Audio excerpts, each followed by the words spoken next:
Movie Review Mom. Today, the movie I'm reviewing is Yesterday.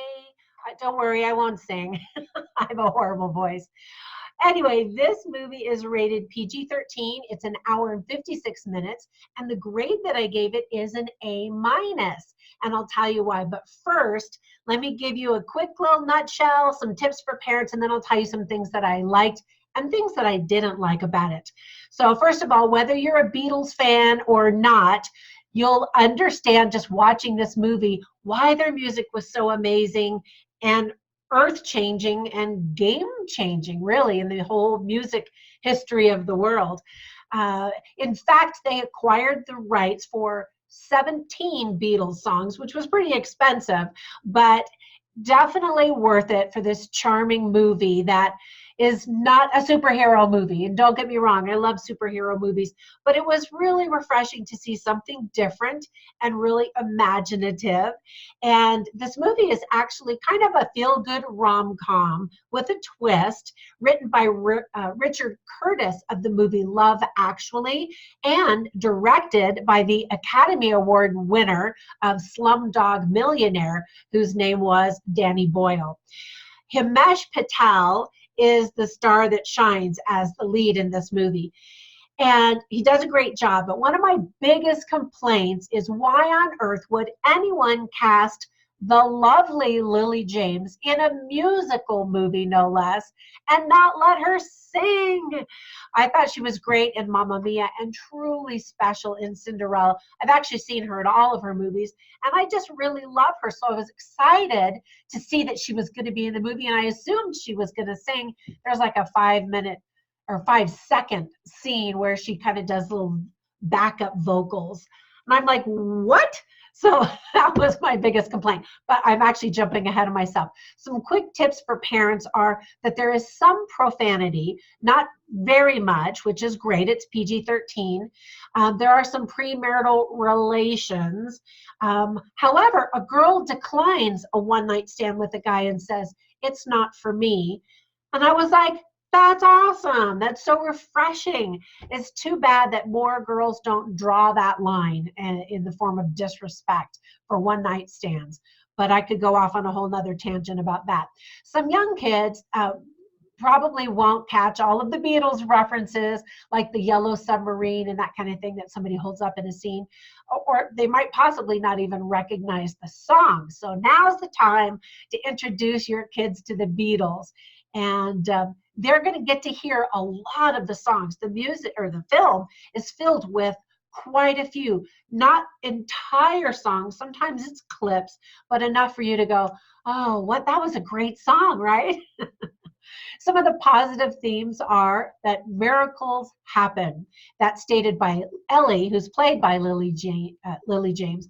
And in fact, there's a funny line where she says to Jack, who's played by Himesh, she says, let's see if we find it. She says, the world's full of miracles. And Jack says, like what? And she says, Benedict Cumberbatch becoming a sex symbol. I thought that was kind of funny. Anyway, and then another line that somebody says is, a world without the Beatles is a world that's infinitely worse.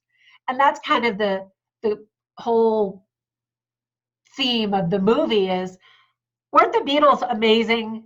I mean, that's kind of the big message. But really, the deeper message is all you need is love. Love is all you need. And so that's where the romantic part of the story comes to be. So some things that I really liked was that it was really fun to see Ed Sheeran in the movie. I'm such a fan. I really like his music. And in fact, this is not the first time he's ever acted in a scene as fans of Game of Thrones will remember. What's weird is his appearance in a very short scene in Game of Thrones caused such a stir that he actually deleted his Twitter account because of the backlash, which I've never understood. I wasn't paying attention to all of that. I was just like, wow, Ed Sheeran's in Game of Thrones. How fun is that? I mean, he even sings in the movie. And in fact, he sings in this movie, which is awesome. He's actually really, really good. And in fact, there's this funny line where this one character whose name is Rocky, played by Joel Fry, who's pretty funny.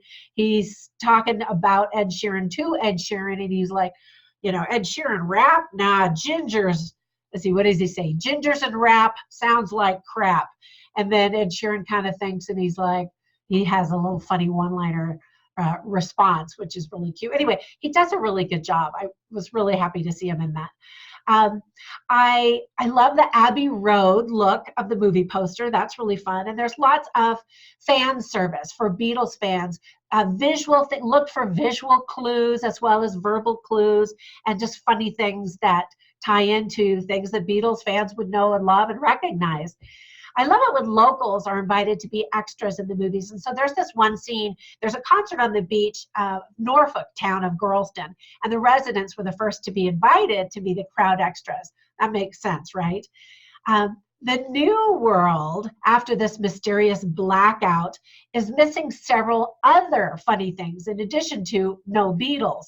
And I don't want to spoil it with the details, but the audience that I sat with to watch this movie just laughed out loud every time Jack would get online and start Googling, what these things were and why weren't they in this world? And there's some pretty funny moments associated with that. James Corden and Michael Kiwanuka play themselves. There's a surprise cameo in the movie, and I don't want to spoil it, but as soon as he was on the screen, the whole audience just kind of went, oh, and it's pretty cool. And so I won't even tell you the actor who plays it because you might guess it, but it's kind of fun. I always really like finding out what movie name the movies are actually shipped to cinemas. And so the movie that this film was secretly shipped to cinemas was called Polo.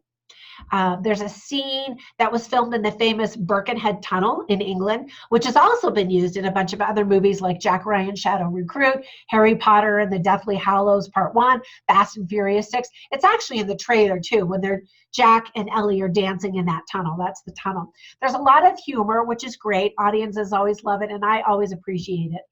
And then there's a moment where, this is also in the trailer, where someone suggests that the famous song, Hey Jude, be changed to Hey Dude. And of course, that always gets a laugh from the audience. But actually, did you know that actually did happen? Metallica, the band Metallica, changed the name to Hey Dude in their parody album, Sergeant Hetfield's Motor Breath Pub Band. I don't know if you ever heard that. I never did either, but I just think that's kind of funny. Now, Saturday Night Live star Kate McKinnon is in the movie.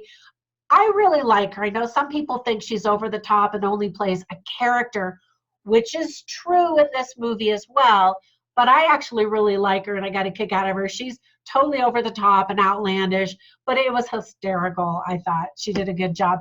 And then I also just thought it was funny that in this new world, Saturday Night Live plays on Thursdays, so it's known as Thursday Night Live, which I just thought, it just tickled me. All right, so the things that I didn't like, I mentioned the whole Lily James thing. I don't understand why they didn't have her sing more. I mean, I would have been happy with a duet, a simple duet with her and Jack, right? And she just doesn't get to sing, and I kept waiting for her to sing, and then when the movie was over, I was like, what? And I said to my husband, what? I can't believe they didn't even invite her to sing. Anyway, that's my thing because I really like her. I think she's really neat. But anyway, don't overthink this movie too much. There's some plot holes, and if you look carefully, they'll bother you. So don't think about the timeline or, if this world really didn't exist, if this thing didn't exist, then that wouldn't have happened. And just don't let it bother you. Just enjoy the ride. Reminders for Trina. Sorry, my little virtual assistant just went off. A couple more things. Some of the viewers might be disappointed that the film doesn't become more than just a rom-com. And I think it is more than that because especially at the end, there's a really strong message. Actually, there are quite a few strong messages. And so just let it be. Some of the dialogue was snappy and hilarious and clever, and then other times it was just kind of cliched and a bit disappointing. Anyway, that's my quick review. Jump onto moviereviewmom.com where you can see more of the funny lines that I wrote down, the interesting lines I think that also served as themes and fodder for more intellectual discussion about this movie. But it's a feel-good movie. It's a crowd pleaser. Everybody will have a good time, especially if you're a Beatles fan. So that's my movie review. I hope you enjoy this movie. I'm pretty sure you will. And have a great 4th of July week. Bye for now.